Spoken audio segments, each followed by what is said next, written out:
Will council please come to order, and will the clerk please call the roll? Anderson, Present. Oliver, Here. Ford, Here. Hager-Smith, Here.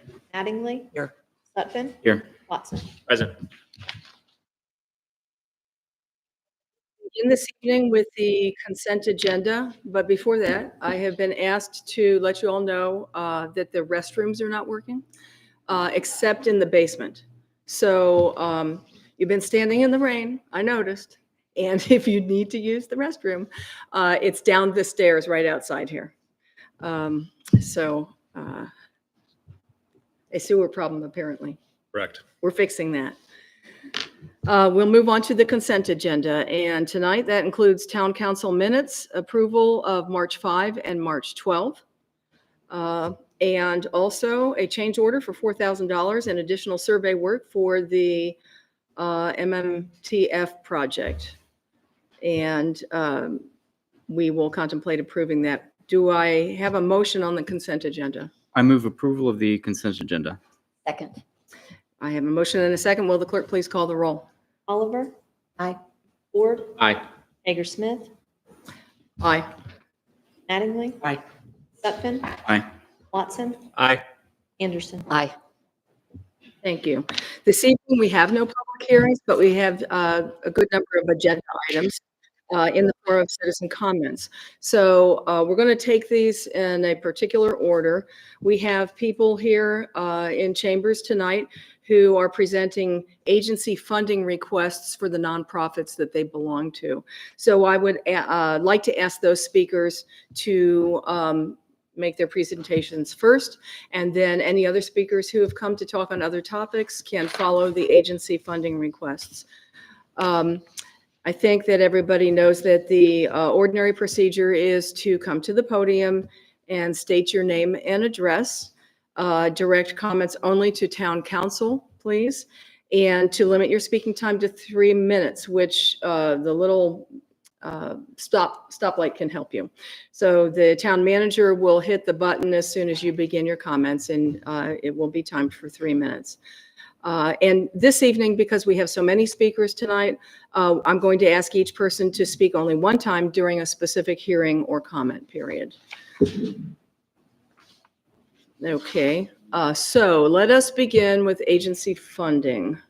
And it could be beneficial. There you go, John. There's somebody comfortable on town chambers. Good evening, Madam Mayor, distinguished council, professional staff, and fellow Blacksburg citizens. I don't know if we have a slideshow or not, but is that your job? Yeah. I'm here tonight to do two things. I'm sorry, who are you?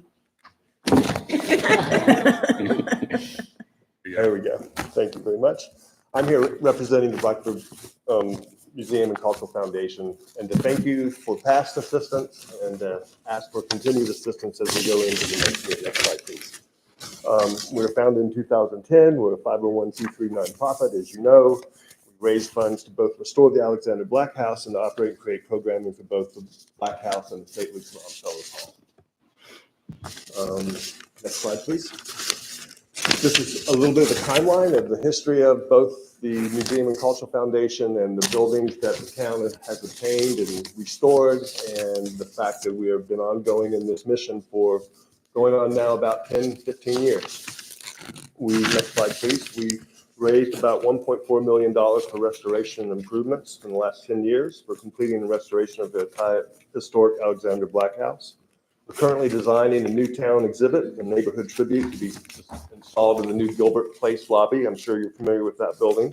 And we're designing landscaping and creating an authentic setting for the hall, outdoor historical markers, and interpretive exhibits that will bring further awareness both to the St. Luke's and Longfellow Hall as well as Newtown. We're continuing our work, our mission of digitizing, cataloging, and preserving collections, historic site research, historic sites guideline online. We have a lot of genealogy research that's happening, and we hope to bring that both at the Black House, but also to the St. Luke's and Longfellow Hall in Newtown. And we've been hosting a lot of old-time music events. And in fact, one is occurring this coming Saturday, the 30th in the afternoon. There'll be an old-time band there and refreshments, and I think everybody would have a great time if you were to come out to that.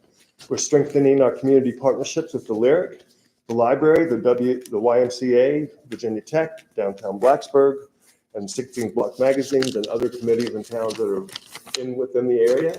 And I know that we will continue to work on that.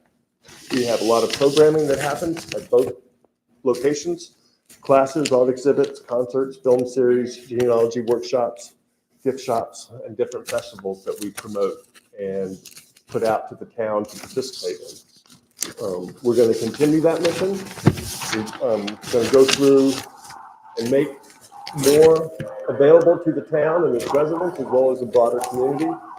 And with your help and assistance, we'll do that more in the next year. And I thank you for your time. I wish all of you a good evening.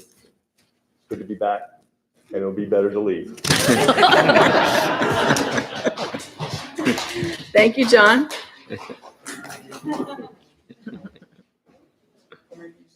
Yeah. Let's see. Can you hear me all right if I don't use a mic? Okay. You're mic'd with that little flat thing in the center of the desk, actually. That's a microphone. So you'll do fine. Okay. And this will advance it. Should. If it doesn't, I can do it for you. Good evening. I'm Jean Haskell. I live at 1204 Village Way South, yes, in Blacksburg. And I'm the president of the board of Montgomery Museum of Art and History. We thank you for your past support. We're asking for continued support for the museum. Because we only have a short time tonight, I'm going to, not seeming to do anything. Okay, I can do it. Yeah. I'm going to concentrate primarily on how much the museum has impact in Blacksburg. And in June, we're going to have, advance it, show you what we've done just this year. And in June, we'll have the Arts and RV Market, which we have every year. This year, though, it's going to also have the huge semi-truck artmobile coming from the Virginia Fine Arts Museum, which is one of the top museums in the country. So everybody will get a chance to participate with that. Then in November, we will have our annual Verge music concert at the Moss Arts Center here in Blacksburg. And this year it's called Cultural Crossroads on Traditional Music and Dance. And that means it's going to have performers who are Native American, African American, European, Celtic, Asian, and Latin who do Appalachian music and dance. We think we'll have a good crowd for that. We just finished having the art shows for the Montgomery County schools. We had the elementary and then the high school. And as you see, there are many Blacksburg schools here. And for the two combined, there were two different receptions, but with combining them, there were 400 people who came to those. Parents turned out. We also do other educational materials for the students in the schools. And we have just revitalized the Montgomery County Junior Appalachian Musicians, the JAM program. It ended during the pandemic, but we've revived it. And these are 4th and 5th grade students. And they get to come to the museum and they have an Appalachian cultural section. And then they get to learn to play fiddle, banjo, or guitar. We last year started this Art of Happiness program where we combine the arts with an art therapist and a licensed counselor, and people can learn how to use museum resources like the arts for their well-being. It won the Innovation Award from Virginia Association of Museums, the only one in the state that was given. And because of that Innovation Award, and they give that for somebody that does innovative work that changes the community, they came to visit with us and they decided to hold their VAM conference, the Virginia Association of Museums, here in 2025. We'll bring 300 to 400 museum professionals to be here at the inn and at a couple of the hotels. And we are going to, the Montgomery Museum is a host institution, and also the conference services planners. So we wanted to just demonstrate that we have a lot of community and economic development impact throughout the county, but particularly in Blacksburg. We have more members of the museum from Blacksburg than any other part of the county. So we hope that you will consider funding for us again. Thank you. Thank you.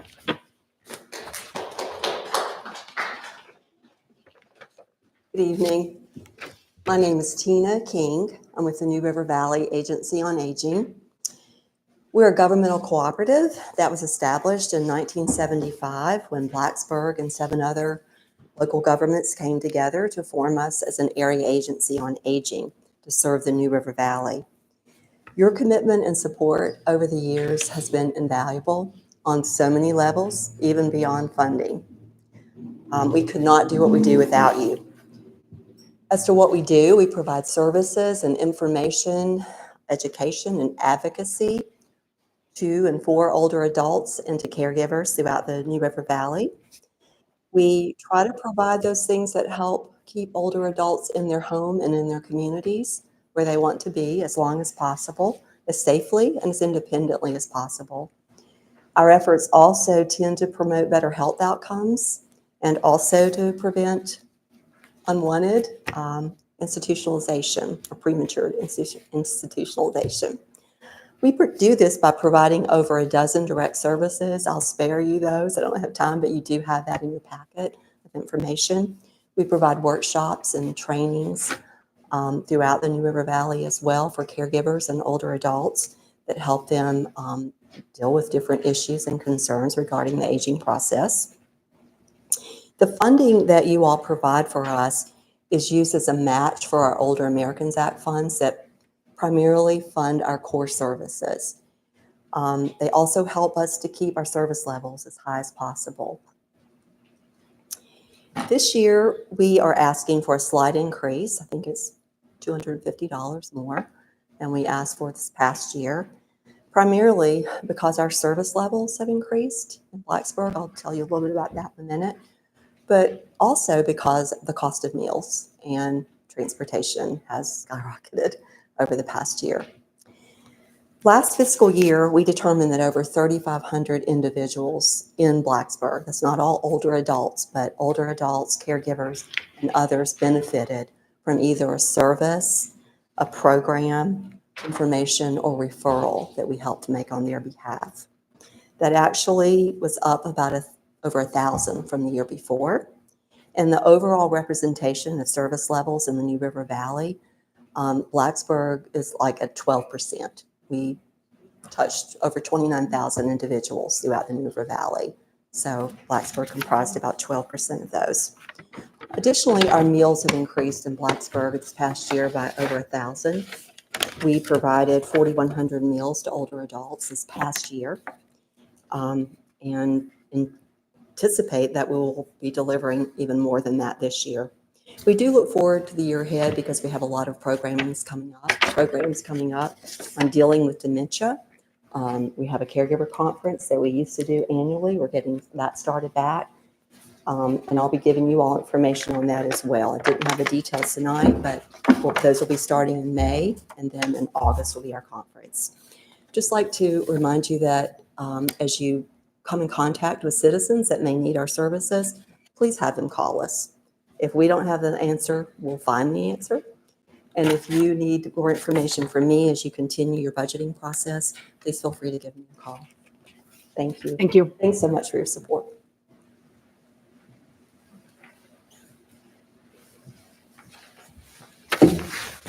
Hello, my name is Casey Hodges. I live at 1223 Village Way South, and I've been playing the flute in the Blacksburg Community Band on and off for over 20 years.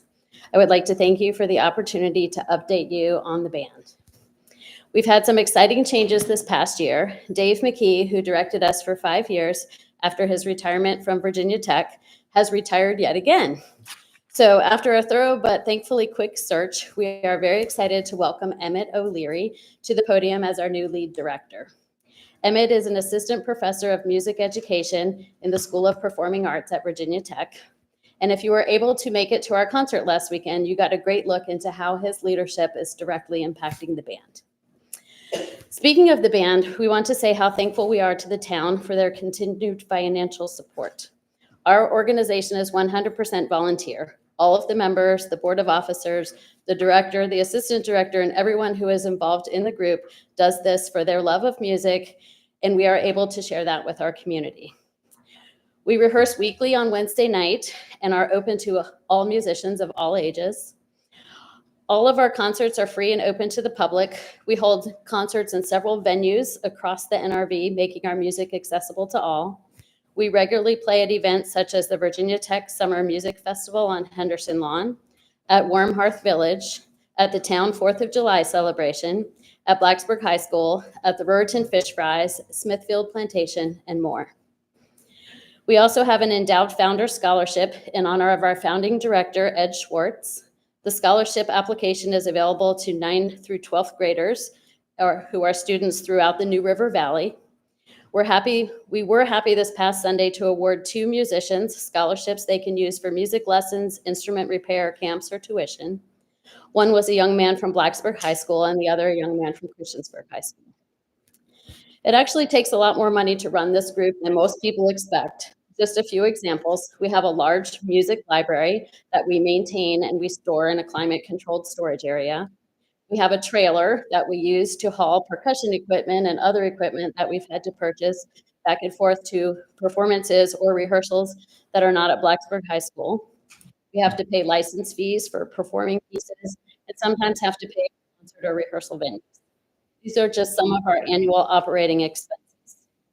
We've been truly blessed to be supported by you, the town, and the community who give donations to help support us through the year so we can continue to provide a quality musical experience to people of the community of all ages and backgrounds. Thank you again for your continued support, and we hope to see you at one of our upcoming summer concerts. Thanks.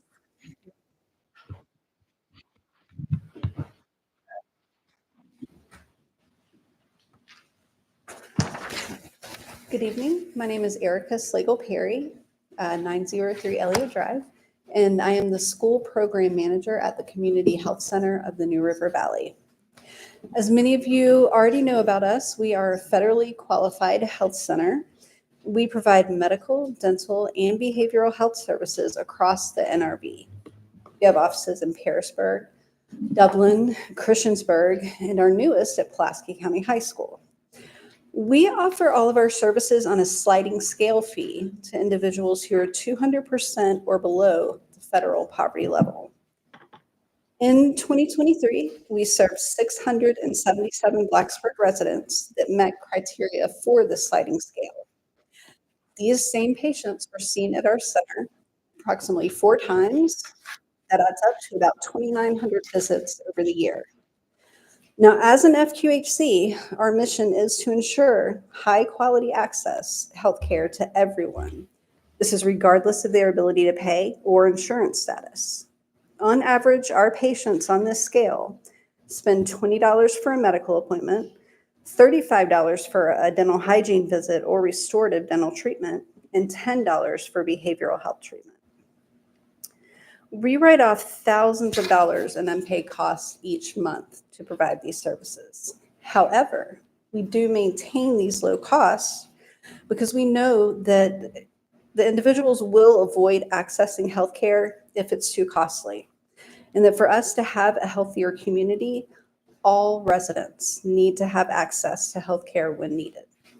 So not only are we one of the only charitable outpatient health centers in the New River Valley, and one of the only dental practices that accepts adult and pediatric Medicaid, we're also a pioneer in our delivery of service. We practice through an integrated care model. What that means is that we are focused on holistically treating the patient. We work within a multidisciplinary team of diverse providers. One example of this, we see many pediatric immigrant patients at our center. When these children come in for a well exam or a school physical to enter Montgomery County Public Schools, we also inquire about their dental health. Now, some of these children have never seen a dentist, and they have extensive dental issues. And we're able to have a dental hygienist come to that same appointment where the medical doctor is, get to know the patient, give them a toothbrush, and tell them how to take care of their teeth, and get them scheduled for an appointment right then and there. This model of care allows for the Community Health Center to treat whole patient services all under one roof. To provide these services at these rates to our community, heavily on grant funding for donations for individuals and community. We anticipate the need for all our services will continue to grow in the upcoming fiscal year. We will always provide care to our patients regardless of ability. However, having an increase in patients utilizing this sliding scale fee means that we are writing off a significant portion of services, making it difficult to cover the cost of the appointment. We're requesting your help to assist us with supporting our financially vulnerable Blacksburg residents. Thank you for your time and considering our support for. Thank you. Thank you very much. I'm going to ask people not to applaud this evening or to heckle. That wasn't your intention, but I think that feelings are running strong this evening about various topics, including social services. And so things go more smoothly and more quickly if we don't do that. Hello, thank you. Hello, Town Council. My name is Nora Bolte. I'm the director of Wonder Universe, a children's museum. Wonder Universe provides unique hands-on learning opportunities designed especially for young children and their caregivers. Our interactive exhibits, programs, camps, and classes for various age groups help kids build essential learning skills that prepare them for academic and social success. Wonder Universe boosts tourism in the local economy by serving as a unique and family-friendly attraction that draws visitors to the area. We engage guests from beyond the NRV and regularly bring in guests from West Virginia and North Carolina. With the support of the Blacksburg Breakfast Lions Club, we've made it possible for local elementary school students to enjoy free field trips, granting access to those who might otherwise miss out on such educational experiences. As of today, Wonder Universe has welcomed 4,139 elementary school students for free field trips through our partnership with the local Lions Club. We participate in the Museums for All program that allows children and their families who receive food assistance like SNAP and WIC to enjoy free or reduced daily admission. As of December 2023, we have had over 30,000 guests visit Wonder Universe. Of those visitors, 23% of those used our Museums for All benefit to access the museum at a reduced cost. Wonder Universe is committed to cultural appreciation and developing robust community networks, including collaborations with local universities like Virginia Tech. We believe these efforts cultivate a deep understanding and appreciation, allowing us to celebrate diverse cultures and histories both within our local community and globally. Examples of this include our new East Asian Culture exhibit provided by the Faces Foundation and the Association of Children's Museum. This exhibit aims to honor and educate children and their families about aspects of Korean, Chinese, and Japanese cultures. And our robust partnership with Virginia Tech. We currently encompass these collaborations with the chemistry, marketing, studio art, environmental, and life science departments, as well as the Center for Educational Networks and Impacts. Despite our physical location being outside of Blacksburg, we remain dedicated to serving the Blacksburg community, which represents the majority of our visitors. We appreciate the opportunity to collaborate with the town of Blacksburg and excited for your continued partnership. Thank you for your time and consideration. Thank you.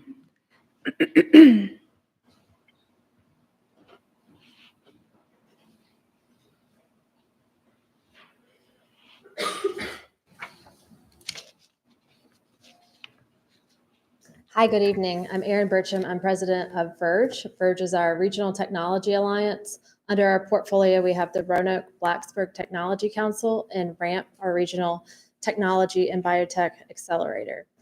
The Roanoke Blacksburg Technology Council is 25 years old, and RAMP, our accelerator, is about 6 years old. We're located in the Virginia Tech Corporate Research Center, 2200 Craft Drive, and serve 50% in Blacksburg, 50% in Roanoke, but spend a lot of time on the Blacksburg side. Predominantly, most of our technology biotech startups are located in Blacksburg, so we spend a lot of time on this side and work really closely with the university. Under our Verge portfolio, the Alliance umbrella, we work with Onward New River Valley and our local economic development directors to help to bring businesses to the region and serve our existing businesses. So I'm focused on building our technology biotech sectors in the region in really creative ways. So under the technology,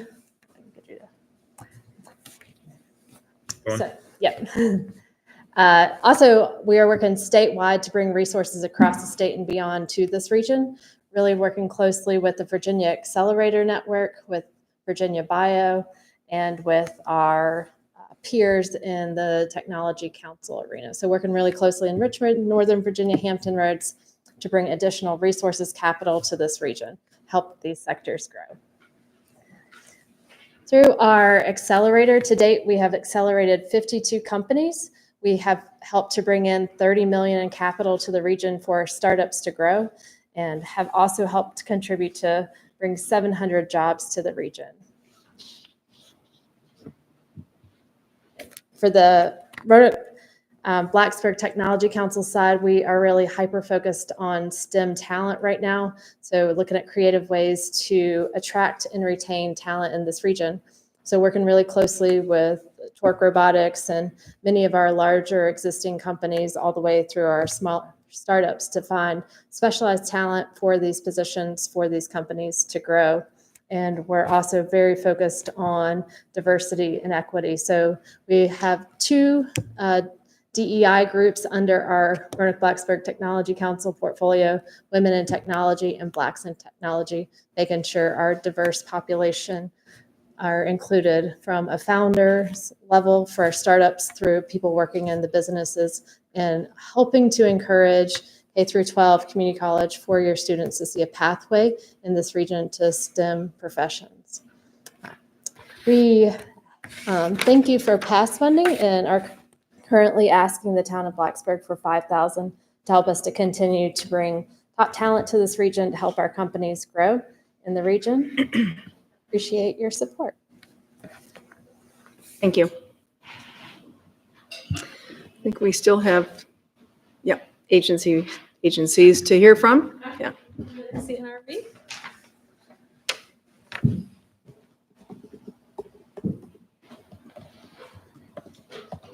Where do I point it? Maybe that helps. May not work. I mean, I can do it from here. Okay, they'll be kind of fast.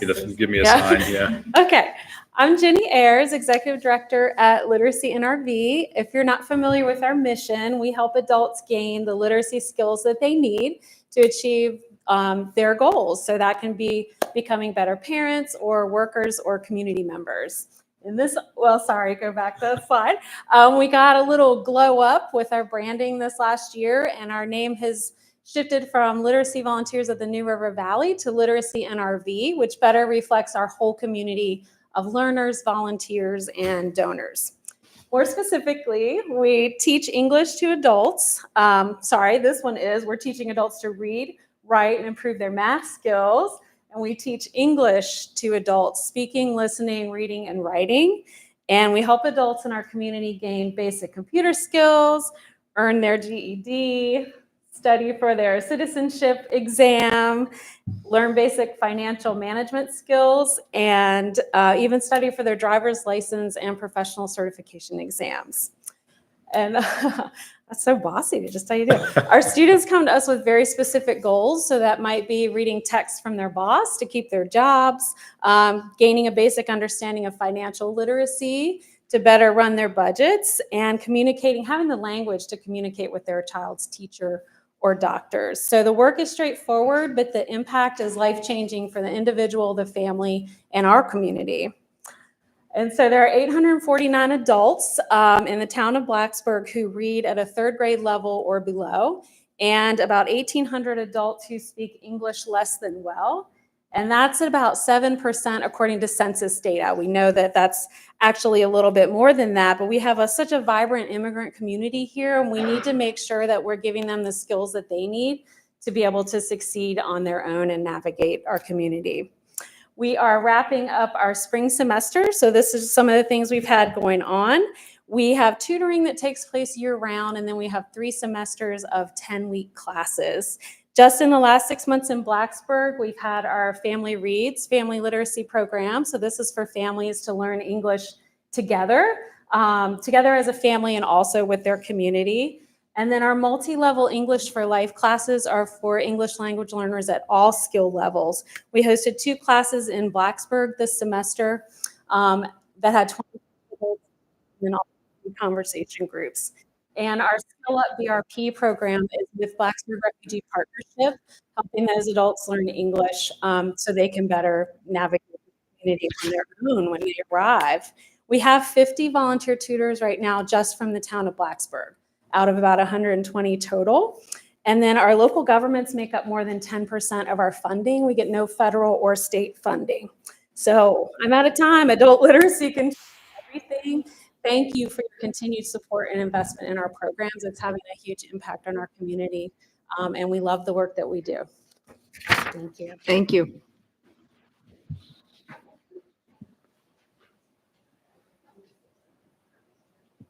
Good evening. I'm Ariana Wyatt. I represent the Summer Arts Festival.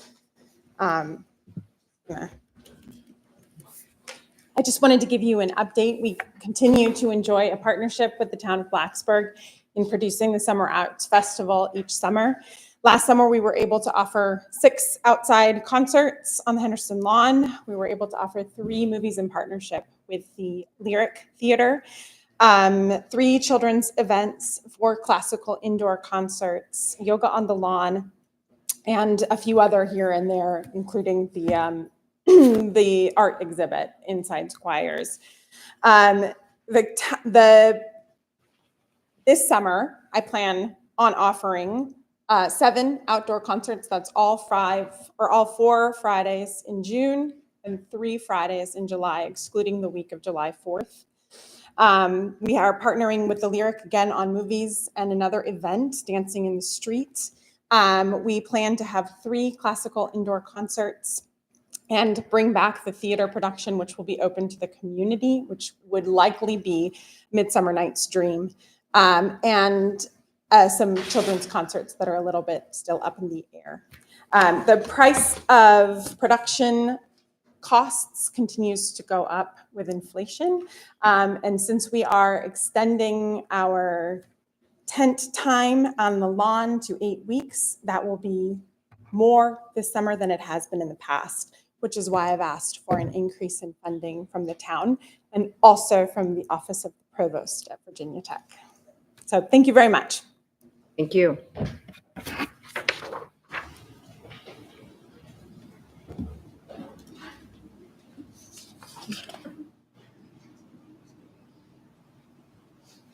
Good evening, Madam Mayor and Town Council. Staff, appreciate the opportunity to be here this evening. I'm Deb Edwards. I'm from the Blacksburg Farmers Market. I'd first like to share with you why the Farmers Market is important to our area. Next slide. We, as a year-round market, we bring producers and consumers together so that those who shop at the market know where their food is coming from. As a producer-only market, we're supporting our local farmers and we are promoting sustainability. We stimulate the local economy and act as an incubator to small businesses, and we provide access to fresh local food, which equals a healthier community. Most importantly, I think, is that we're supporting over 40 small businesses that consist of farmers, value-added, and craft vendors. We're contributing to the vitality of downtown Blacksburg in many ways. We are a weekly community destination gathering place. We're focusing on local musicians and events, and we're really happy to announce that for the first time ever this year, we are paying all musicians. That's 105 music slots, and that means we've doubled our music budget for the year. Previously, vendors were absorbing most of that cost. We're also happy to announce that the popular vintage market is coming back twice a month from April to November, and we'll continue to build community partnerships. Our community outreach efforts include educating the community on the benefits of eating locally grown food. We offer free space to local nonprofit organizations like Share the Spare that you'll see there all summer long. And last year, we provided over 500 hours of volunteer time for Virginia Tech students. Our community outreach, the most important aspect, in my opinion, is that we're helping to ease food insecurity in our area. Last year, we issued $26,000 worth of SNAP and Virginia Fresh Match tokens. Friends of the Farmers Market raised over $4,700 that's earmarked for this year in additional SNAP benefits. And in 2024, we formed a food access committee to help us expand our outreach. So as we, to kind of evidence of the importance of the farmers market, the community destination, and how we're supporting our local business is our market sales by year. So this graph will show you the growth that the farmers market has seen, particularly since 2020, with last year breaching the $2 million mark in sales. So as one might anticipate with an increase in revenue, there's also an increase in cost. So the blue line on this graph shows vendor revenue, and the orange line will show an increase in our cost, and including such things as like our music budget. And lastly, our community events. We're happy to announce that we're bringing back like some of the old favorites, like the tomato tasting. We're doing a couple mingles at the market, and we're continuing to collaborate with some of our local nonprofits and local businesses to bring events in downtown Blacksburg. So I thank you very much for the time and the opportunity to speak this evening. We appreciate all the support that we've received in the past and hope you'll consider our request. Thank you. Thank you.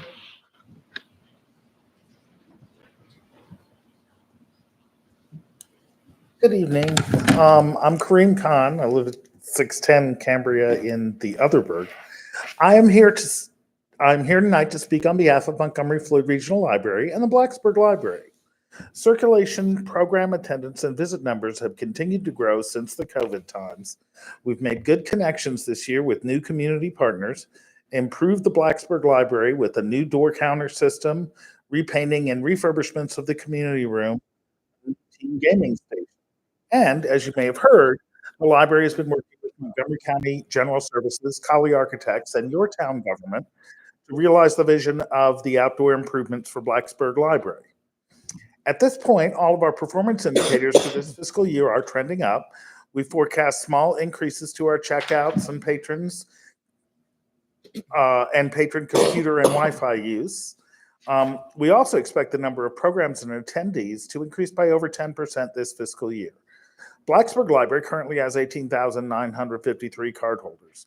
We added over 4,000 items this year to Blacksburg's collections, and our happy or not customer satisfaction score that we achieved in 2023 was 92% happy, with over 11,000 responses registered. Our mobile library continues to serve off-site locations in the community, led by new mobile library manager and former Blacksburg Library staff person, Sally Stauffer. Our stop at Hollins Estates once every 3 weeks is among the top 2 stops each month.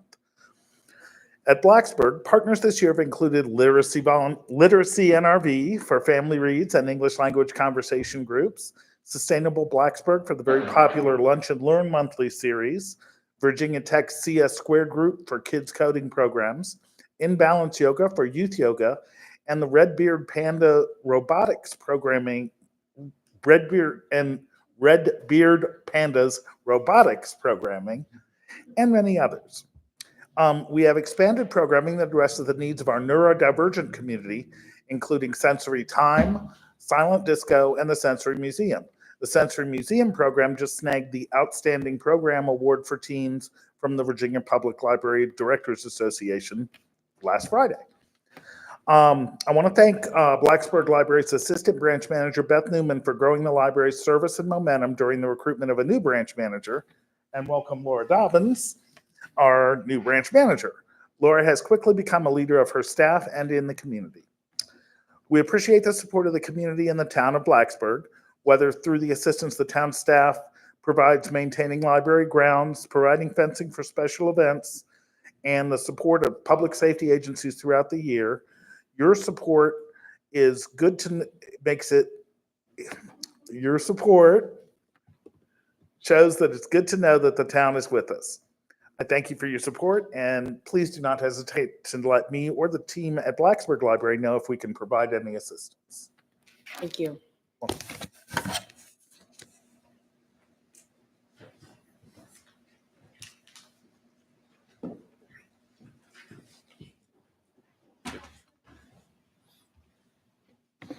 Good evening. I'm Tracy with Downtown Blacksburg, Inc. Thank you for your continued support of DBI, and thank you for the opportunity to speak tonight.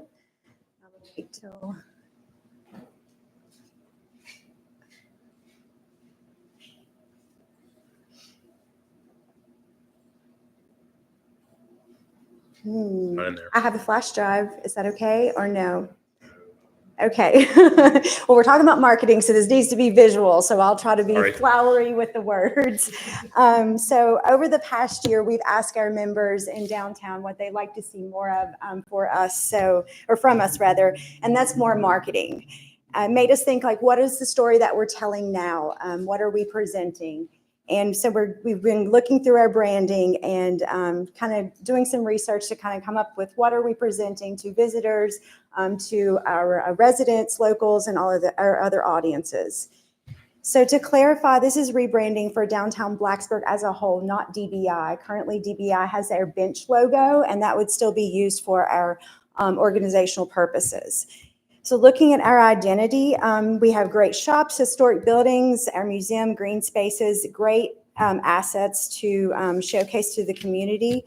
And looking at our current branding, what is it lacking? We use the Buy, Eat, Live Local tagline right now, which has been popular, but it's also popular all over the US. It's very generic. A lot of downtowns are using that. And it doesn't particularly speak to our downtown. Our marketing committee has been researching, doing some work with our key audiences, which are visitors to the area, people that live outside of Blacksburg, also our businesses, our merchants that are downtown, and some trends that are starting to emerge, the words that describe us are friendly and home, something you recognize. Downtown is a place to gather. We had a nice word art thing that I could show you. So we're researching other downtown branding, their websites and tagline, just kind of gathering all the information of what we want to present and what's creative and what other towns may be doing. Currently, Marion, they say that they're America's coolest hometown, so we might have to challenge them on that one. Our next plan is to take our research, partner with a local marketing professional, and develop 3 great concepts. And from those concepts, we don't want to just promote tourism. We want our new theme to reflect community. So then we'll have our community vote on the winning design. And I found that very important because the community will have a buy-in on what we're presenting for them. And with the funds, for the increased funds from Town Council, we'll be able to tell our story through new video, advertising, signage, new brochure, and updates to our website. And ultimately, this could influence the branding for our Cooks Cleaner project that we're working on with the town of Blacksburg. I hope you'll see the value in this project for the businesses in the downtown commercial district. And thank you for your time. Thank you, Tracy.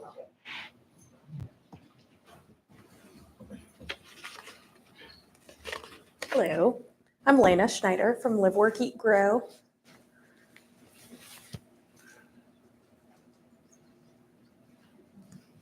Thank you all so much for having us all here. It's wonderful to hear from all the other nonprofits doing amazing work in our community. I'm speaking tonight specifically about our community garden program, which most of you are aware of. But to give you a little sense of what we spent the past year doing, I have some highlights pulled out here from our annual impact report from 2023. So right now across all 3 gardens in the town of Blacksburg, we have 109 different garden and greenhouse plots where individuals and families are growing their own food. In addition to that, we had over 175 individuals from 10 different organizations volunteering their time to do all of the extra work that goes into making these gardens possible. We also have a variety of community-led projects, gardeners, and Virginia Tech students, and everybody who makes all of these spaces outside of the individual plots so special. Steve, our garden coordinator, who's here tonight, does tons of legwork, coordinating all of those groups and making these gardens home, not just to the families who have their own plots there, but to the wider community. And that's something really special that I think we have. Here's just a nice quote from one of our community gardeners about what they love about the garden, and particularly interacting with people from all over the world. We've become home to folks from all over the place. They can grow vegetables that are appropriate to their culture that they can't necessarily find in the grocery store, and that's another one of the big strengths of our gardens. And just a reminder to some of the benefits to Blacksburg residents, not only maintaining these beautiful Blacksburg spaces that we are able to take advantage of and create opportunities for recreation. We're empowering households to eat nutritious food they've grown themselves, create places to gather and connect, and meet a growing demand for affordable garden space. And we also, especially this year, got to host a variety of events and workshops, particularly around food cultures and cultural programming. We did a tree topping workshop, and we had a foraging walk, and all these different types of events that are kind of touchstones for people to come out to the garden who may not be there otherwise. Our request is for continued support of $15,000 to continue maintaining these spaces. We're so grateful for the support from the town to date, and particularly in light of the wonderful honorable recognition from Virginia Municipal League this year. And we're just really proud of the partnership with you all and the amazing work that we are privileged to do here in Blacksburg. So thank you so much. Thank you.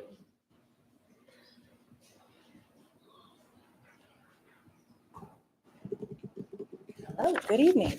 I'm Ann Castle, president of the Blacksburg Partnership. It's great to see you all this evening, and thank you for the opportunity to briefly address you regarding the partnership's recent work as we share our funding request for fiscal year 2025.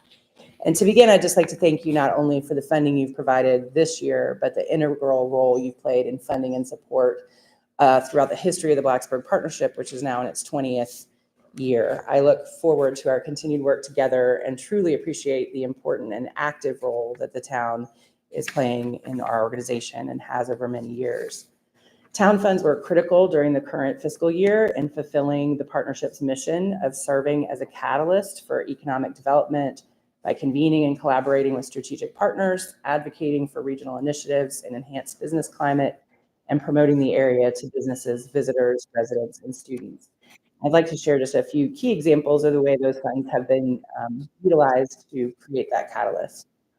One, we're particularly excited about the commencement of our work with retail strategies in providing small business support, retail revitalization, retail recruitment services to the town of Blacksburg. Their upcoming market visits and corresponding analysis will provide really important guideposts for us to establish and execute a refreshed and realistic post-pandemic vision for growth of Blacksburg's marketplace across all of our retail districts. And as the fiscal agent for the New River Valley Passenger Rail Organization, we continue to work alongside the Virginia Passenger Rail Authority and the New River Valley Station Authority as we anticipate the return of passenger service to our region.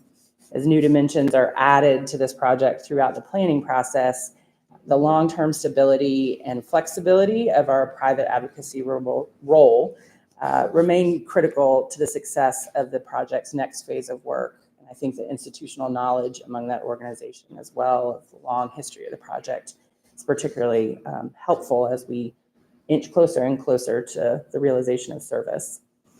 Talent recruitment and retention continue to be significant priorities for the partnership, and our sponsorship of the Blacksburg Young Professionals Organization creates opportunities for young professionals not only to socialize, but engage in meaningful board service, as well as professional development and other educational opportunities that connect them to our community.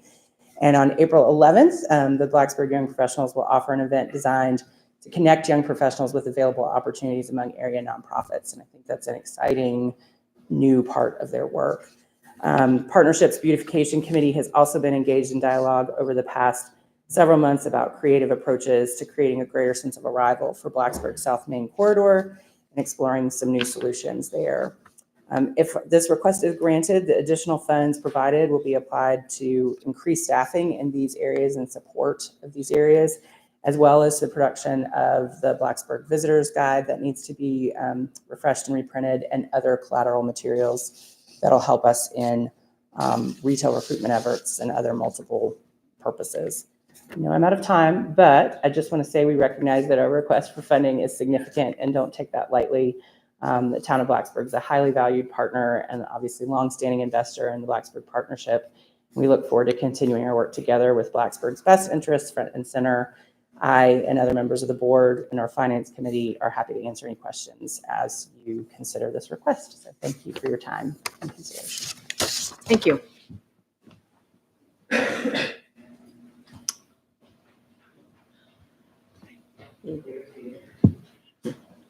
Good evening. I am Seth Davis from the Lyric Theater right down the street at 135 College Avenue.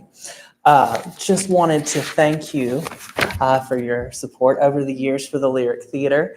Historic theater, opened in 1930 and has been operated for almost the past 30 years as a 501c3 nonprofit organization. We do appreciate the support over the years and wanted to just speak for a minute or two about our stewardship of those funds and what we've had going on at the Lyric and what we're looking forward to in 2024. Whoops. All right. So we are reaching new audiences at the Lyric. In 2023, we saw a 25% overall increase of people walking through our doors.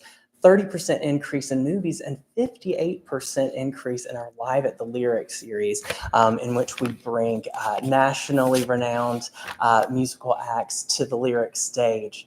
We had 2 sold-out concerts last year in 2023 and our first sold-out movie premiere in 13 years, which was Barbie. Barbie was a really fun way to engage local organizations and businesses around town and get them involved in the excitement as well.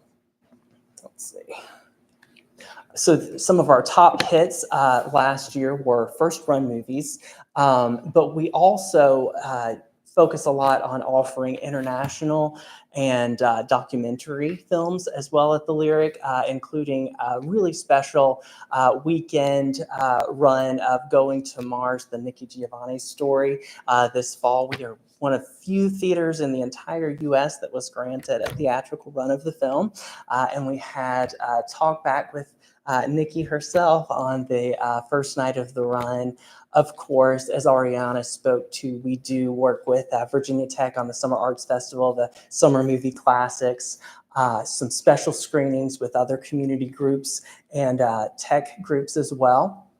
Kind of just a little quick by the numbers of the successful runs of first-run films, classic and documentary films. We had over 65 educational and community programs and 16 live performances last year. And we certainly intend for that to just be the tip of the iceberg for looking forward. We are expanding our educational programming a lot at the Lyric. Our Imagine the Dragon musical theater production class, currently running for ages 7 through 14. We have 30 students. They meet every week and learn all aspects of theater production and will be culminating in their own fully staged production on the Lyric stage on April 27th.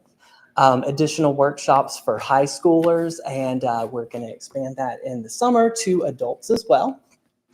Our International Film Festival is coming up this Saturday, in which we're featuring films from multiple countries. The Rural Film Fest is already on the schedule for next year. It's been extremely popular the past couple of years. Planning more music and live entertainment. One recent really great experience was over 400 elementary students in the Lyric seats bouncing up and down to the tunes of the Virginia Tech jazz ensembles with the Smiles educational concerts. So as we're moving forward into 2024, we've identified 4 strategic priorities, focusing on the physical soundness, operability, and improvements of our physical structure. As anyone who has worked with a historic building can say, running a historic venue is extremely expensive. Being the best stewards that we can of the funds, of course, we depend on the support of our town, our members, our donors to offer all of the programs that we do.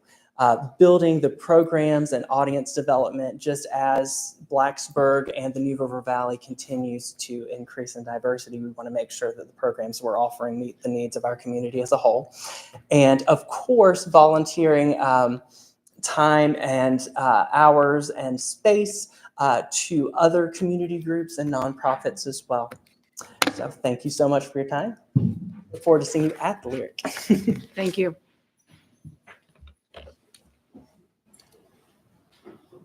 Are you in agency funding or are you in, okay, yep.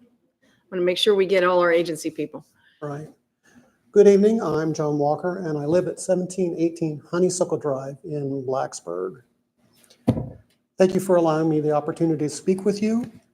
The Cayembas Institute, of which I'm the president and CEO, is engaged in multiple ways in a field that suffers from substantial underrepresentation.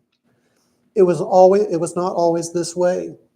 Not quite a century ago, you would have been exposed to Latin American classical music on a nearly daily basis.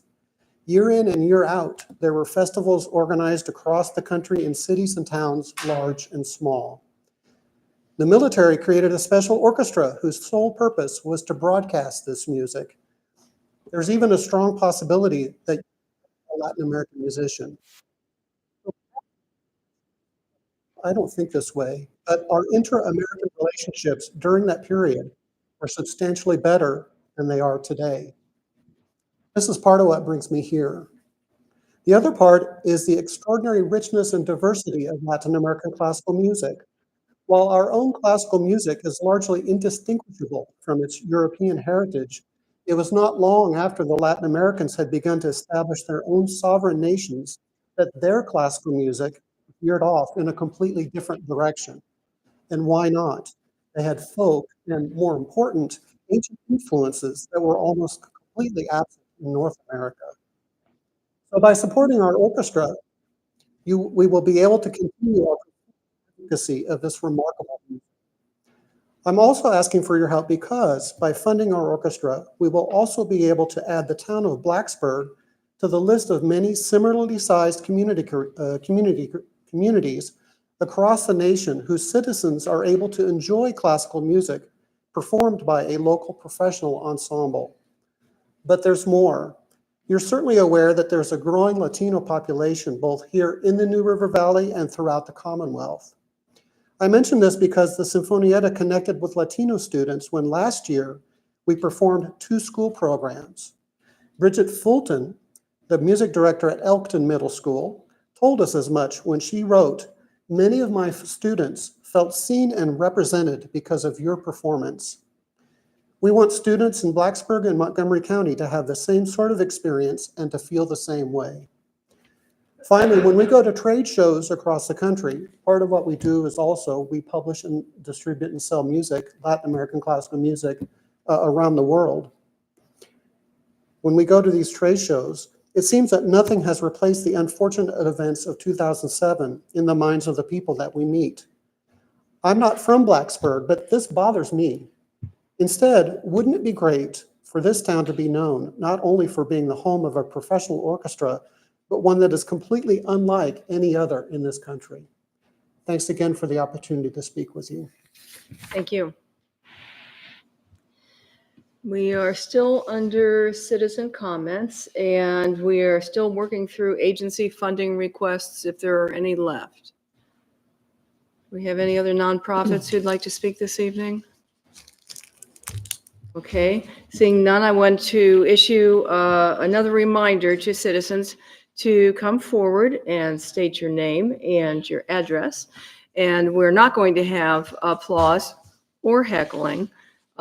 Emotions can run high, and you are very welcome to be here and to speak about what is on your mind. But we're going to, as we found 2 weeks ago, opinion is not uniform on some of the topics that are on our minds. And so we're going to be respectful of everyone who wishes to speak. And I see you, Phyllis, nodding your head. I know you know the way this works. So you're welcome to come forward.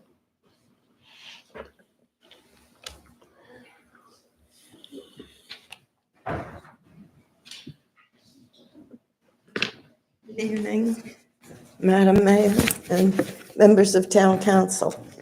I am Rosemary Sawden, 1181 Oakland Square, Blacksburg. I sent all of you an email this Monday on March 25th, and it was regard to a resolution that some of us in the town are asking you to consider regarding a permanent ceasefire in Gaza. I received one response from you, and that was from Susan Mattingly, and I thank you for responding. The response indicated to me that this was not a purview for this particular council. And so I am here to tell you that over 100 American communities have signed on to a resolution for a Gaza ceasefire. And I'm going to leave with you a copy of an article that was in The Nation magazine, written by John Nichols, who happens to be the editor. And I'm not going to read the whole thing, I'm just going to mention a few things.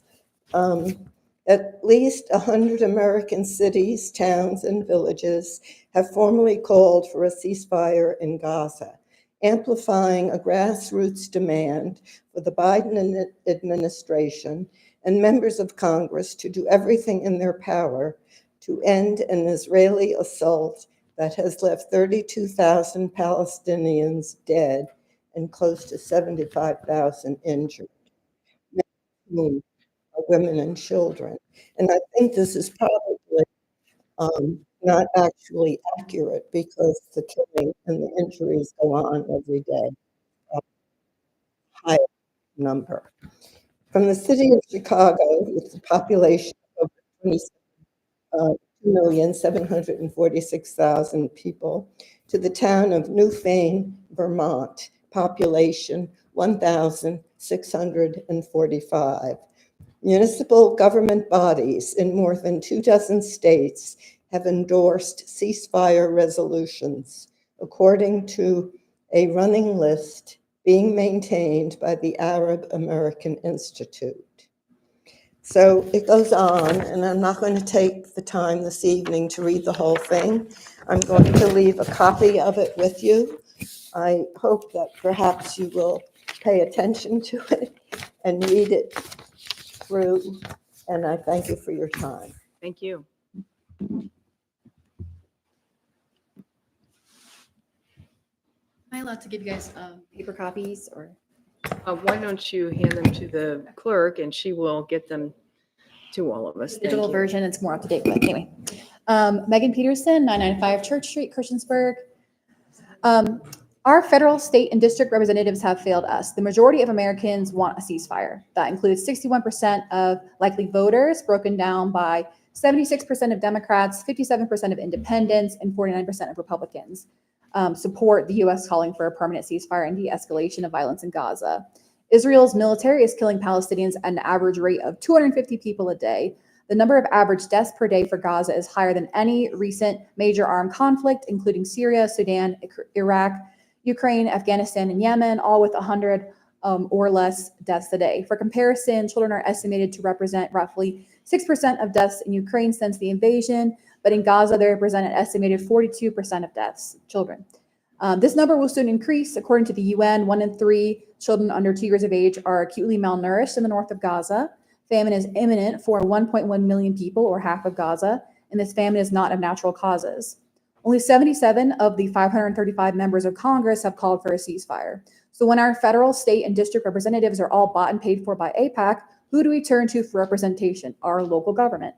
Ceasefire resolutions have been passed in at least 100 cities and towns across the country as of January 31st, 2024. That was when I pulled that data.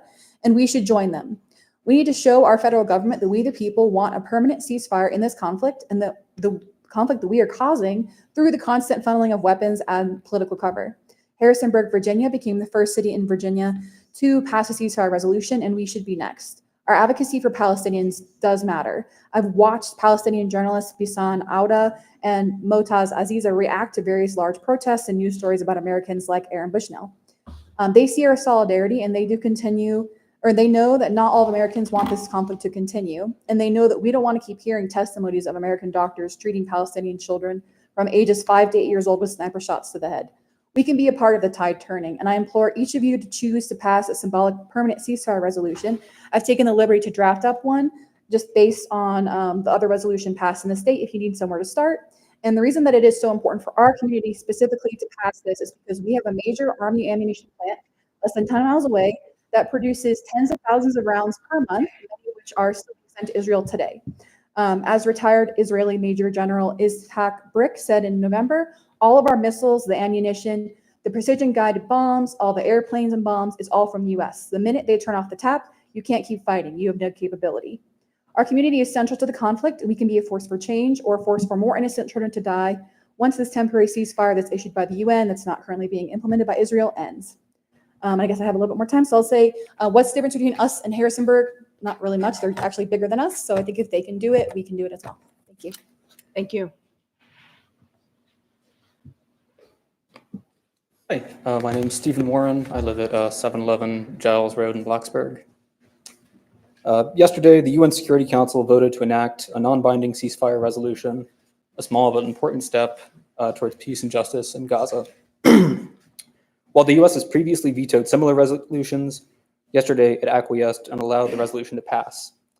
This was due to two factors: Israel's continued insistence on an invasion of Rafah, which would claim tens if not hundreds of thousands more lives, and the pressure the American people are putting on our government. Protests, marches, council resolutions have all made the horror the American people feel over our government's support for this war harder to ignore. Ceasefire resolutions passed by other towns and cities have had an impact. Additional resolutions will make this impact grow and will push the federal government toward ending aid to the IDF and proactively protecting the rights and lives of Palestinians. Right now, there are thousands of counselors around our nation faced with the same decision as you. Every one of those decisions has the potential to save or to forfeit more lives. I ask today that you stand against the bombing of hospitals, the murder of children, the starving of civilians, and this whole unjust, barbaric, illegal war, and pass a ceasefire resolution. Thank you. Thank you for coming out.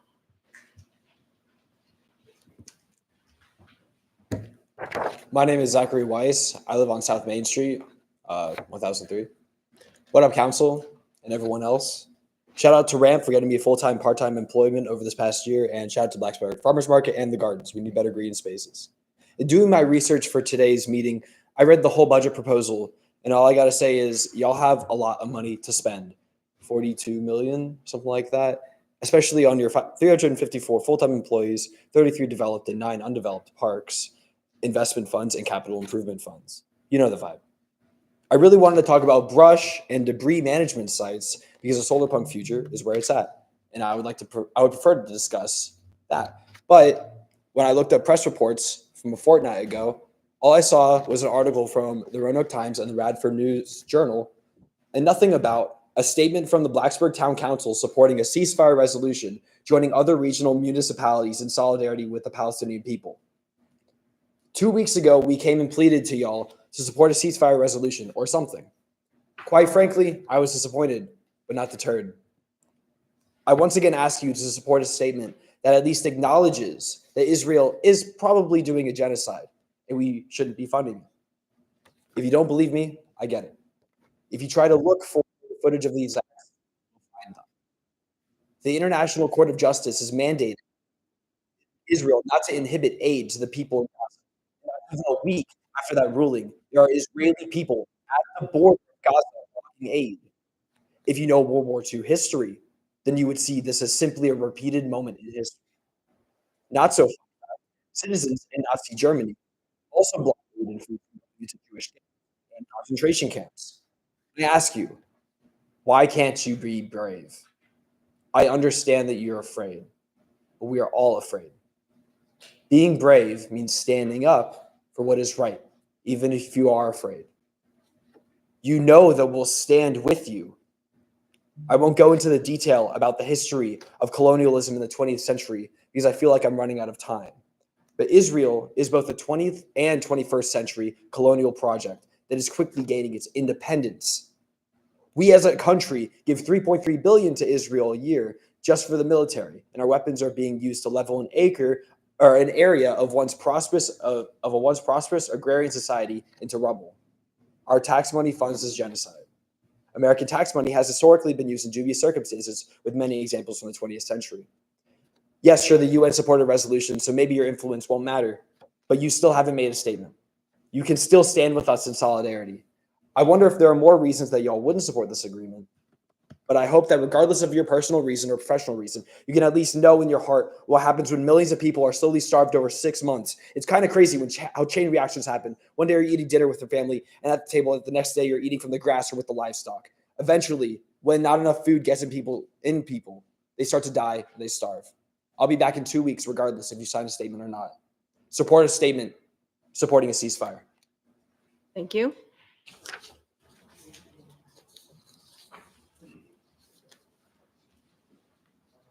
Hello, my name is Vish Gill. I live at 2703 Tall Oaks Drive, Blacksburg. I'm a senior at Blacksburg High School. I was also here 2 weeks ago, and I'm also disappointed in my town council for failing to act to support, or actually support, any resolution condemning Israeli violence, not just the ceasefire one. I'm sure all of you have heard that yesterday the United Nations Security Council passed a ceasefire resolution calling for an immediate ceasefire in Gaza for the first time in 6 months, which is honestly shameful because I don't see how any country of any delegation of any conscience could sit by and let 30,000 innocent civilians die, including 13,000 children, while 1.1 million people slowly starve to death. It's ridiculous. It's absurd. You might be wondering, why should we pass a ceasefire resolution specifically? Why Blacksburg? Why a small town in Virginia? Firstly, if a small town in Vermont of a population of just over 1,000 people felt the need to do this, why can't we? Why do we not feel the need to by not passing the ceasefire resolution? Let's look at what the message is that you're sending when you fail to act. The message that you're sending is that you support the status quo. There's a quote from the South African preacher Desmond Tutu who said, "In times of injustice, neutrality is on the side of the oppressor." Your neutrality speaks volumes. Your silence speaks volumes. Honestly, there's so many people in this town that would stand with you if you supported a ceasefire resolution. And while I was listening to the nonprofits and the wonderful art museums and orchestras and libraries that we have in this town that provide amazing services for our citizens, I think, why do we deserve art museums? Why do we deserve children's orchestras? Why do we deserve a warm dinner when they don't? What makes us different than them? What makes me different than the 13,000 Palestinian children who have been killed with our tax dollars? That's why it's important that we pass a ceasefire resolution. We are complicit. It's not that hard to understand. Our silence is complicity. There is no neutrality. You claim to want to take into account the opinions of everyone in all communities. Mayor Hager-Smith, you said this just a moment ago, that you said all opinions. There's many diverse opinions here. But again, when you don't speak, you're inherently supporting one position over the other. And it's shameful. And I'm disappointed. And no matter what you do, no matter what you say, just know we will all be back in 2 weeks to support the ceasefire resolution drafted by some of our local community members. And again, please, for the sake of humanity, act and pass a ceasefire resolution. Free Palestine. That's great. Thank you. Okay, my name is Susan DeLay, and I live at 302 Cherokee Drive in Blacksburg. I am also here to speak about the horrifying decimation of the Palestinian people by the far right-wing Israeli government that has been funded by the United States. I'm calling on you to address the devastating impacts this crisis is having on innocent lives and on our community with a permanent ceasefire resolution. The destruction of Gaza is catastrophic. The International Court of Justice ruled that Israel's actions constitutes a plausible genocide. 32,000 people have been killed, probably more. Nearly half of them are children. Israel has been relentlessly bombing civilian areas, destroying Palestinian homes, and systematically starving 2.2 million people. The United States is complicit as we have given billions of dollars in military aid, defunded the UN agency that provides relief to Gaza, and provided for Israel's war crimes. Of serious concern is the racism inherent in the dehumanizing justifications for the ethnic cleansing of Palestinians. The targeting of Palestinians based on their ethnicity and representation of Palestinians as terrorists perpetuates harmful stereotypes and xenophobia that is impacting our community, specifically the Muslim community. Since the start of the siege on Gaza, the Islamic Center of Blacksburg has had their property vandalized twice. The Islamic Society of the NRV has called for a police presence at their services to protect their community. Members have expressed fears about consequences for speaking out. One of these people asked me to comment for her tonight. She is a Muslim woman who's been living in Blacksburg, working in Virginia Tech, and raising her children here for years. She says, quote, "I no longer feel safe in my house or my car in one of the best towns in the country. I can't sleep most of the days remembering all the children who have been starved to death and all the grieving mothers in Gaza. I no longer feel welcome in one of the most diverse towns." I want to know why, she says, why the Virginia Tech community issued a statement about the killing of one Iranian woman a couple of years ago, but is now completely silent about 10,000 women and 13,000 kids killed in Gaza. How does this make sense? Unquote. What does the town's silence say to the Muslim community? So, by speaking against the genocide in Gaza, you will be countering fear and division and upholding the principles of peace, equality, and justice that we strive for in our community. Our elected officials, our national elected officials, need to know that we want an end to the genocide, which includes a permanent ceasefire, immediate supply of humanitarian aid, and the end of military aid to Israel. We need a permanent ceasefire resolution now. Thank you for your time. Thank you.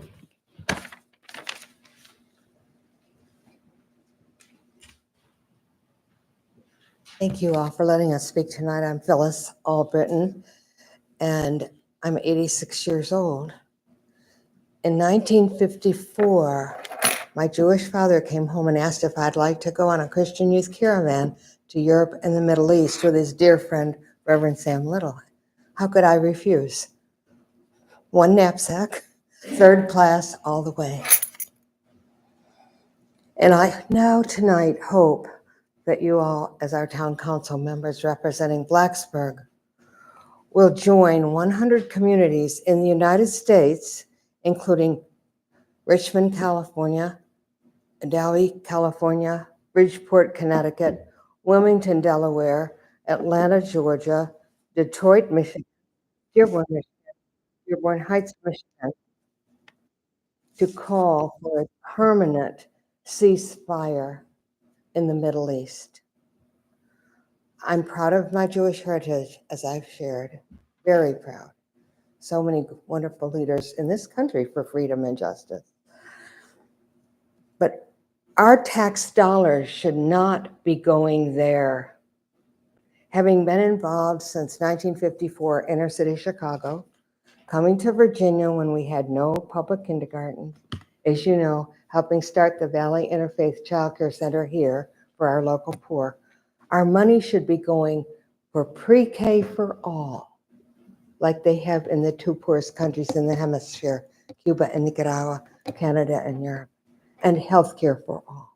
Sending this money that puts us further in debt to Israel, to me, is very, very un-American. I was in Washington, D.C. in 1960 when President Eisenhower was leaving the office and President Kennedy was coming in. I was right there in the front of the White House, and I heard President Eisenhower, retired general, tell this country as he was leaving the White House. Remember what he said? Anybody? Beware of the military-industrial complex. Retired general, our awesome President Eisenhower.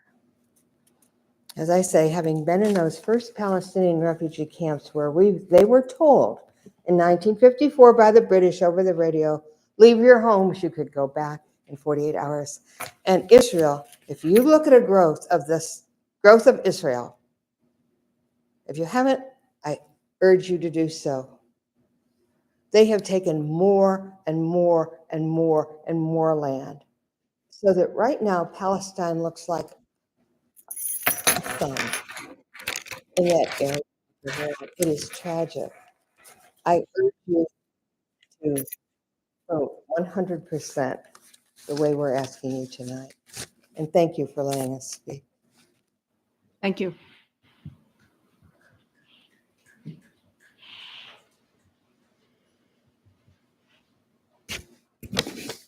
My name is Sarah Wiles. I live at 508 D Hart Street. This is Zoe Wiles. I'm also the pastor at Blacksburg and this is Isaac.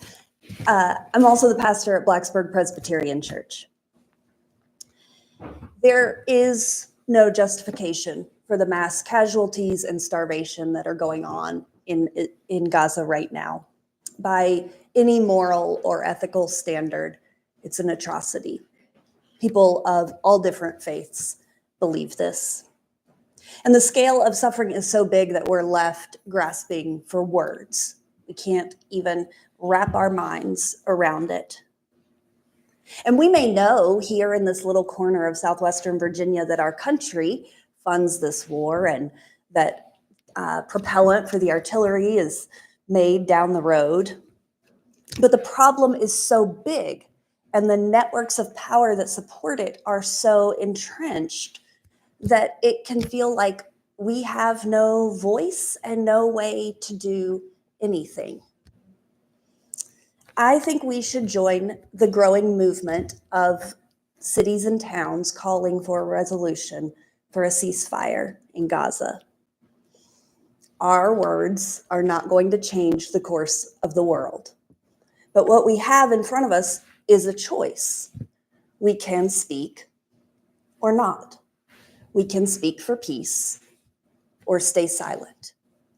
I believe when that is the choice in front of us, the moral course of action is clear. In joining this movement, we would be testifying that all of reality is interrelated, that we are not unaffected by what happens 6,000 miles away in Gaza. It is a way of saying that what happens in a small strip of land 6,000 miles away matters. That it matters to us, that we are watching, that our hearts are breaking, and that we stand for peace no matter the cost. Thank you. Thank you.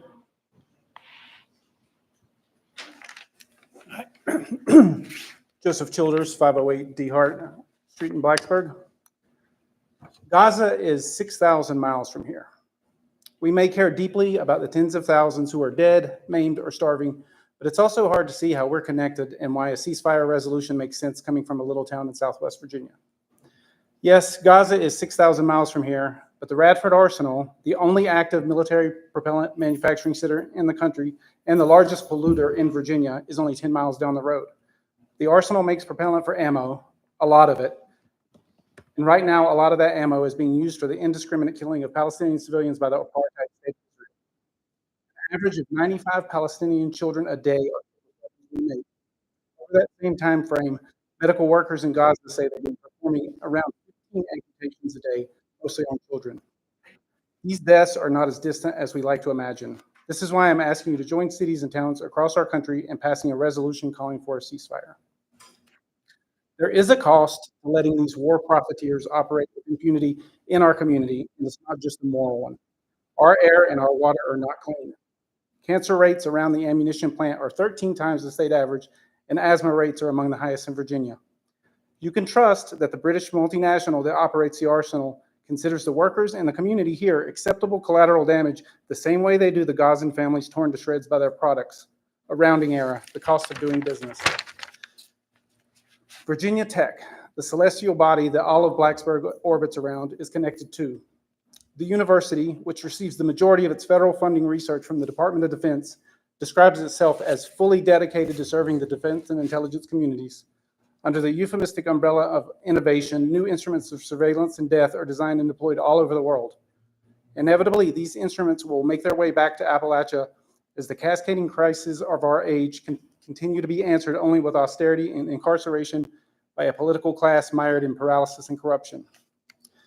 Now, passing a symbolic ceasefire resolution will not resolve these issues.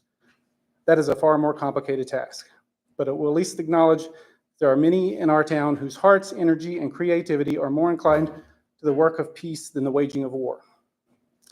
A ceasefire here in this little corner of Appalachia could seem hopelessly irrelevant and disconnected from the death and famine in Gaza, but in fact, it has the power to acknowledge that we are all fundamentally connected. Whatever affects one affects all. We should question the commitments we have made to the powerful and consider the obligations we have to the powerless at home and abroad. Thank you for your time. Thank you. I'm Prairie Jones. I live at 2803 Oaks Drive. I really hope you can see by the very diverse community of people that we have here speaking, very elderly community members, very young community members like myself, and just all people of all religions, all cultures, all backgrounds, and all jobs, that we as a community really, really, really care about what's going on about this situation. It's maybe a foreign conflict to you, but to the people who are in Palestine right now, they're being murdered, children of all ages, just like us. It's, again, really, really important that we as a small town realize that although in the grand scheme of things, we don't seem to matter, we are part of a country that is sending weapons to Israel, as you've just heard, killing innocent people. So passing a ceasefire resolution is only going to benefit us all. It's only going to benefit your children, my future children, the people who live here, the people who live around the world. I wanted to say 2 weeks ago, we all came up here. A lot of us really, really poured our hearts out. And I really hope those comments that we made are still with you, because things that we said, the amount of people who have died, it's just getting worse, and it's going to keep getting worse. Again, passing a ceasefire resolution is going to, if anything, help decrease that number.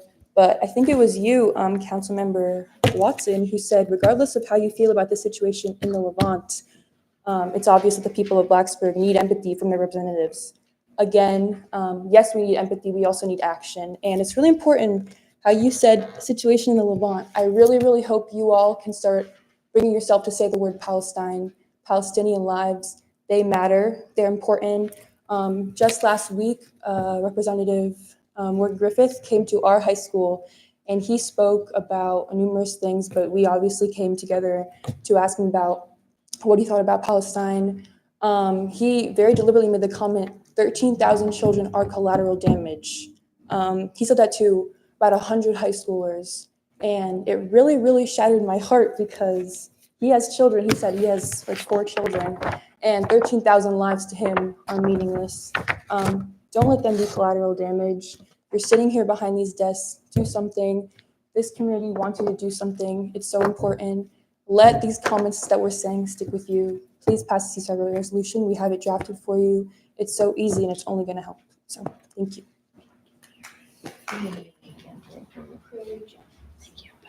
Hi, I'm Saul Halfon. I'm at 302 Cherokee Drive.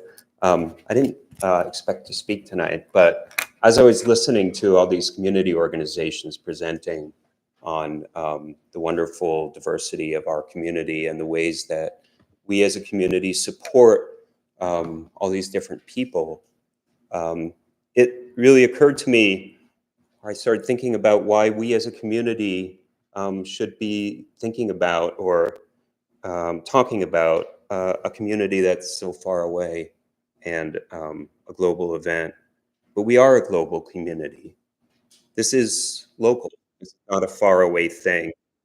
We've all felt this conflict.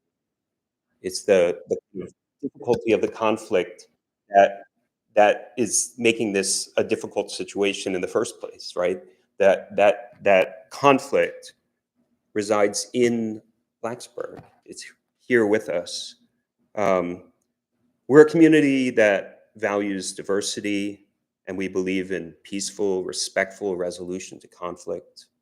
And that kind of resolution cannot start to take place until there's a ceasefire, until we have some moment of respite, some moment of resolution that will allow us to start talking, to start working toward a future as a people. And there's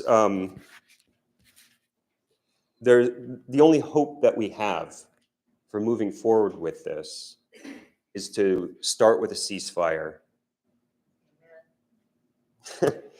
The other thing I wanted to say is I feel like there's some of the kind of reticence around moving forward on this issue has to do with a kind of false narrative that somehow supporting a ceasefire in Israel and in Palestine is anti-Semitic or might be perceived that way. It's not.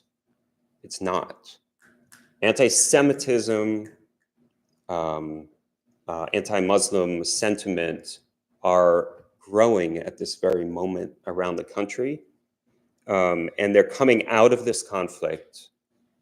And it's not going to resolve as long as this conflict goes on.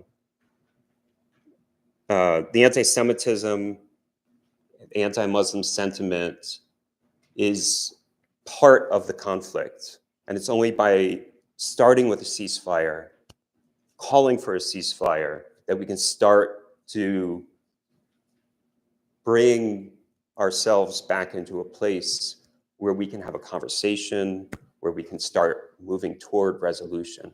We can't do that locally or globally until the ceasefire is in place. So I ask for you to please weigh in and say this matters to us locally, because we are a community that believes in peace and justice.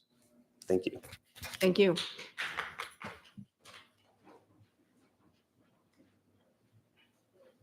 I think this gentleman was waiting. Yeah. James Hardell, 233 Price Street. My hope is that the town represents the citizens of Blacksburg and not an international conflict. It seems they're out of whack. But I do want to go back to October 7th. I think people forget what happened on October 7th. This was a barbaric desecration of people that were there celebrating. You don't think of anybody that's human in this day and age would act like they did on October 7th. Now, I want to talk about that. There's a conflict that exists called war. And October 7th, Gaza group came and created the start of the war. That war, in any war, the purpose of war is to defeat your enemy. And so that's what the Israelis are doing. They're trying to defeat the enemy. In any war that has to be fought, there are casualties, civilian casualties, youth, babies. I know, I lived through the Second World War. And believe me, when we took over Germany, there were a lot of young people that were killed. And a lot of our soldiers gave their lives for that. Japan, do you think we're worried about dropping an atomic bomb in Nagasaki and Hiroshima? Heavens no. Think of the casualties there. Certainly a lot of children, babies, whatever. That's just part of warfare. What I'm asking you to do is let Israel complete their war. There are going to be casualties. They did not start that war, but they can finish it. So let them do their job. Thank you for coming out.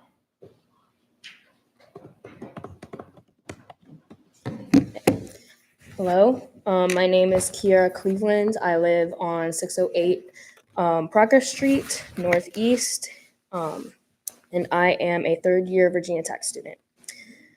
So I didn't necessarily plan to speak either, but I would like to.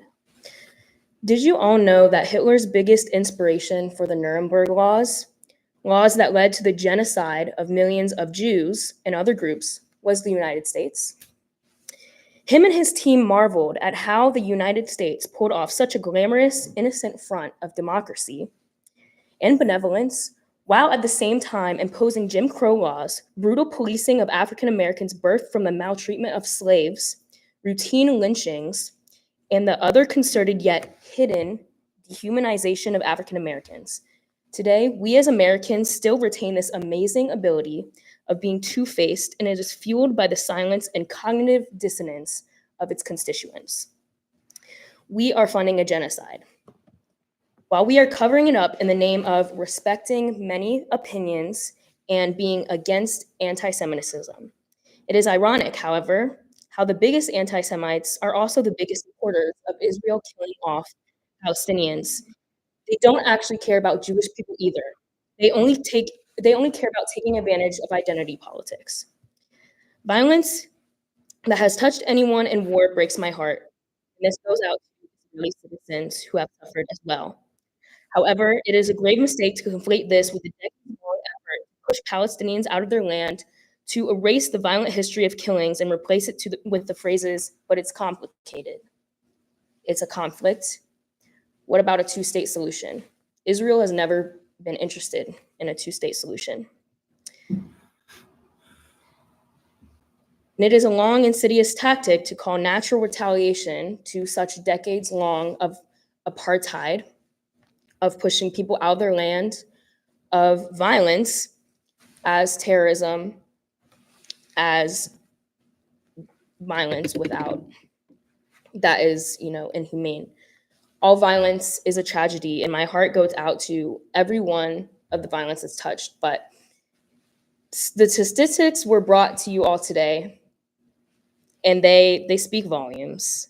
And so it is no mistake that this has been an apartheid, because it was South Africa, where we all know apartheid did happen, that took Israel to court on the charge of genocide and apartheid.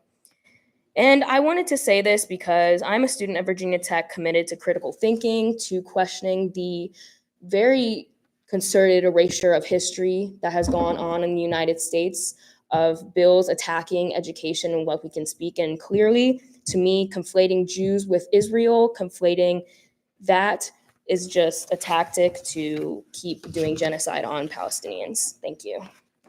Thank you. Madam Mayor, councilmen, councilwomen, thank you for the opportunity to come here and speak today. My name is Waverly Evans. I live at 205 Franklin Drive here in Blacksburg. And I'd like to give props to Mr. Hardell, a World War II veteran that knows what he's talking about.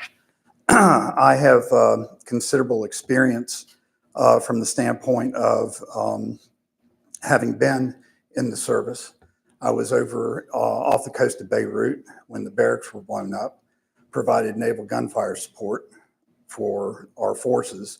And I got to travel quite a bit all over the country in Israel, and found that overwhelmingly the people there want to live in peace. They don't want to have to worry about bombs raining down on them. They don't want to have to worry about missiles coming from all sides. And Israel, make no doubt about it, is surrounded by all of their enemies. They have to fight every day for what they have. I find it interesting that people talk about genocide, talk about apartheid, and they're talking about all the liberties that are taken away from people. And, all you have to do is look up what Hamas is about. Hamas does nothing but just keep down the women and the children. They steal money from the people over there. They keep the aid that does, the humanitarian aid that does come in, the humanitarian aid gets disproportionately used in other places. So I think that Blacksburg Town Council has a lot better things to do with their time and their effort, and they shouldn't be doing any type of resolution for a ceasefire. They ought to let Israel do their business and take care of their own business. I think that you have a lot of other things that you need to worry about in the town of Blacksburg, with our taxes, with infrastructure, with everything that we do in this town.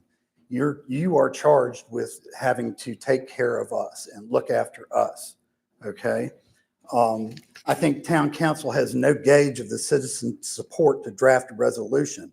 I watched some of the video online, and I noticed that these are the same people that come and talk to you and say, oh, I'm so outraged, I'm so outraged. But you don't have an idea of what the metric is of who the majority of the town citizens believe, okay? And you can't just base it on who shows up to talk at these meetings time and time and time again. If you do draft a resolution, I think that you need to include both sides of the conflict. You need to denounce the terrorist attack on Hamas by Hamas on October 7th. You need to demand a bilateral ceasefire with Hamas laying down all its weapons. There should be an immediate release of all hostages, which they do not want to do. Okay, Hamas should step down and end its totalitarian terrorist regime. Hamas should allow unfettered access to distribution of humanitarian aid to its citizens, and it should immediately allow all their citizens free movement. Hamas must end the use of citizens as human shields, and they must quit using the infrastructure to hide themselves and their weapons. Thank you. Thank you.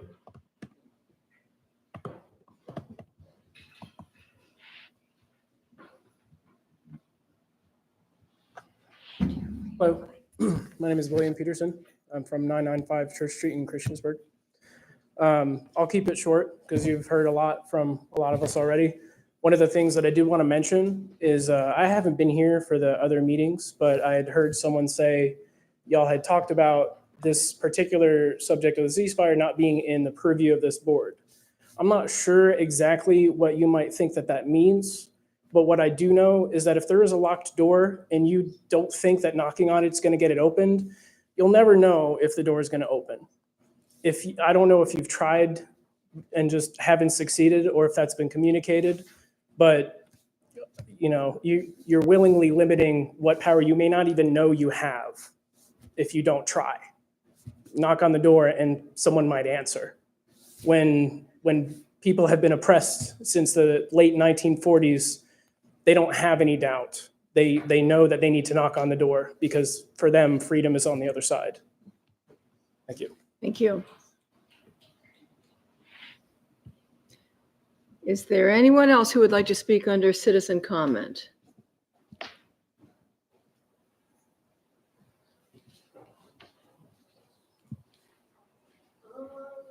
Hi, my name's Julia Stallings. I live in Verge, not that far.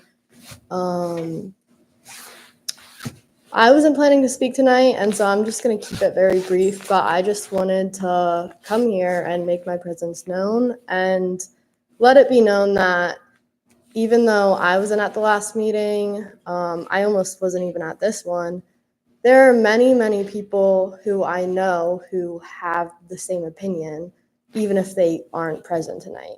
And even if it's a small group of people that take the time out to come here and speak and listen and advocate for this, that doesn't mean that there aren't many, many, many more people in the community who share the same opinion. That's pretty much it. Thank you. Thank you. I think seeing no other speakers that we can move on to unfinished business. Council, does anybody have unfinished business? Seeing no one. New business? And council announcements.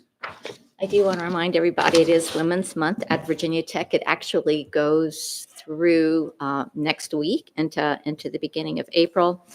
We have the Clothesline Project tomorrow, if weather permits. So please, everyone, think positive, dry thoughts for tomorrow. Councilwoman Mattingly is going to help us with that tomorrow, hopefully, if we can be out there. But again, there are other Women's Month events happening.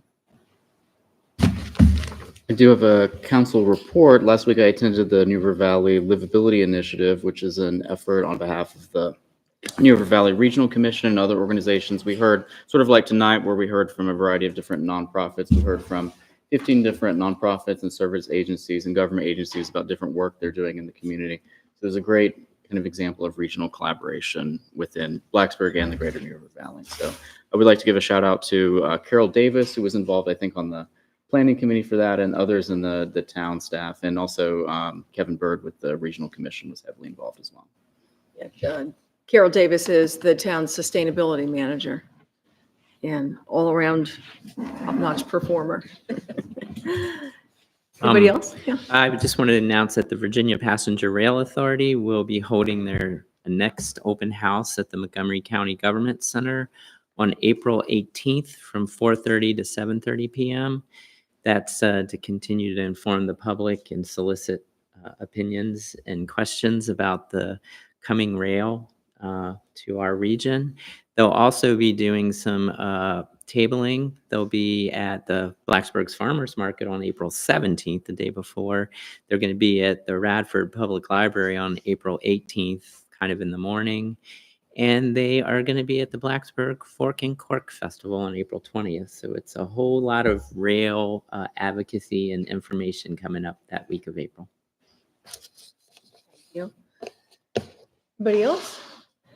Okay, well, all right, where are we? If there is nothing else, then I will declare us adjourned.